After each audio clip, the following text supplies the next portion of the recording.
Assalamualaikum warahmatullahi wabarakatuh. Perkenalkan, nama saya Zufar Izzuddin Rahman dengan NIM B1B123020. Di sini saya akan menjelaskan masalah-masalah dalam manajemen proyek. Akan tetapi untuk lebih detailnya di sini saya akan mengambil masalah dalam manajemen proyek, yaitu keterlambatan proyek. Sebelum kita membahas apa sih keterlambatan proyek itu, saya akan memberikan alasan kenapa saya mengambil keterlambatan proyek. Yang dimana alasan saya mengambil masalah tersebut karena menurut pendapat saya keterlambatan proyek ini merupakan memiliki dampak yang sangat luas. Kemudian keterlambatan proyek ini juga merugikan masyarakat dan menghambat pembangunan. Nah, masalah keterlambatan proyek ini memiliki fokus yang sangat penting dikarenakan dampaknya yang nyata dan signifikan. Baiklah, langsung saja kita bahas terkait pengertian dari keterlambatan proyek. Jadi teman-teman, yang dimaksud dengan keterlambatan proyek ini adalah masalah yang umum yang terjadi di sektor publik. Nah, keterlambatan proyek ini terjadi ketika proyek tidak selesai sesuai jadwal yang ditetapkan, sehingga mengakibatkan kerugian finansial, kekecewaan publik, dan terhambatnya manfaat yang diharapkan. Di sini saya akan menjelaskan 3 faktor yang menyebabkan keterlambatan proyek. Yang pertama adalah perencanaan yang kurang matang. Nah, jadi di sini perencanaan proyek yang tidak lengkap, tidak realistis, atau tidak mempertimbangkan semua faktor yang mungkin terjadi dapat menyebabkan penundaan. Contohnya itu seperti tidak memperhitungkan waktu yang dibutuhkan untuk mendapatkan izin, proses pengadaan material, atau kondisi cuaca yang tidak menentu. Kemudian yang kedua ada manajemen risiko yang tidak efektif. Nah, jadi kegagalan dalam mengidentifikasi dan mengelola risiko yang mungkin terjadi selama proyek berlangsung dapat menyebabkan penundaan. Contohnya tidak mempertimbangkan risiko perubahan desain, keterlambatan pengiriman material, atau masalah teknis yang muncul selama konstruksi. Kemudian yang terakhir ada kurangnya koordinasi. Nah, ternyata kurangnya koordinasi antara berbagai pihak yang terlibat dalam proyek seperti kontraktor, konsultan, dan pemerintah dapat menyebabkan penundaan. Nah, contohnya itu seperti komunikasi yang buruk antara kontraktor dan konsultan dapat mengakibatkan kesalahan dalam pelaksanaan proyek.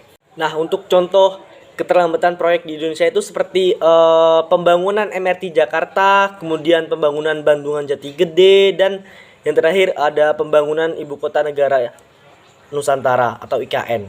Nah, jadi terkait pembangunan MRT Jakarta ini, proyek ini mengalami beberapa kali penundaan, salah satunya yang disebabkan oleh kendala pembebasan lahan dan masalah teknis.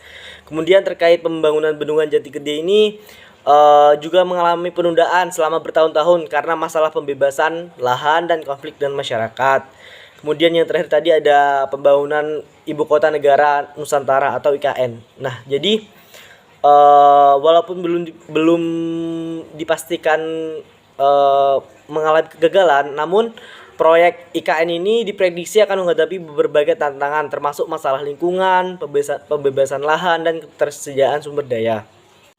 Kemudian saya akan menganalisis terkait keterlambatan proyek ini dengan teori dari manajemen proyek, yang dimana keterlambatan proyek ini merupakan masalah kompleks yang dapat dianalisis melalui berbagai teori manajemen proyek, seperti kegagalan dalam menerapkan prinsip-prinsip manajemen risiko, seperti mengidentifikasi dan mengelola risiko perubahan desain, keterlambatan material, atau masalah teknis.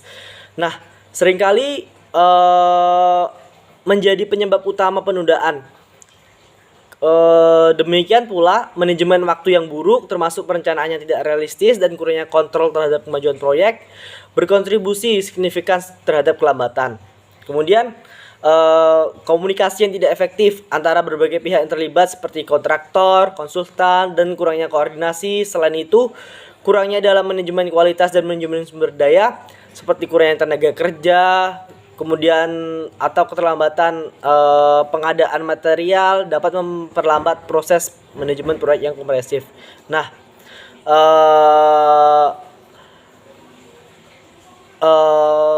oleh karena itu penerapan prinsip-prinsip manajemen proyek yang komprehensif termasuk perencanaan yang matang, manajemen risiko yang efektif, kemudian komunikasi yang baik, dan pengelolaan sumber daya yang efisien sangat krusial untuk mencegah dan meminimalkan keterlambatan proyek di sektor publik.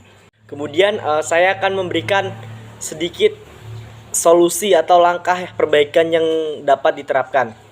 Jadi teman-teman, menurut saya kunci untuk mengatasi keterlambatan proyek pemerintahan adalah dengan pendekatan menyeluruh.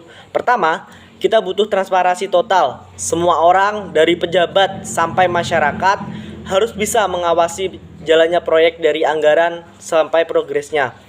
Nah, laporan yang jelas dan sistem pengawasan yang ketat akan membantu mendeteksi masalah sejak awal sebelum jadi bola salju. Kemudian yang kedua, pemerintah harus serius meningkatkan kemampuan para manajer proyek. Nah, mereka perlu pelatihan yang memadai, terutama di bidang manajemen risiko, manajemen waktu, dan komunikasi. Pelatihannya juga harus disesuaikan dengan kondisi proyek di Indonesia. Kemudian, yang ketiga, teknologi harus dimanfaatkan secara maksimal. Jadi, sistem digital untuk manajemen proyek bisa membantu melacak progres, mengelola risiko, dan mempermudah komunikasi antar pihak yang terlibat. Dan yang terakhir adalah kerjasama antar instansi pemerintah harus lebih ditingkatkan. Mohon maaf sebelumnya, biang keladi keterlambatan seringkali terjadi karena birokrasi yang terbelit-belit, koordinasi antar departemen. Nah, di sini kita perlu budaya kerjasama yang kuat sehingga informasi mengalir lancar dan masalah bisa diselesaikan secara tepat. Jadi intinya teman-teman, dalam mengatasi keterlambatan proyek ini bukan cuma soal teknis, tetapi juga soal budaya kerja, transparansi, dan kemampuan sumber daya manusia.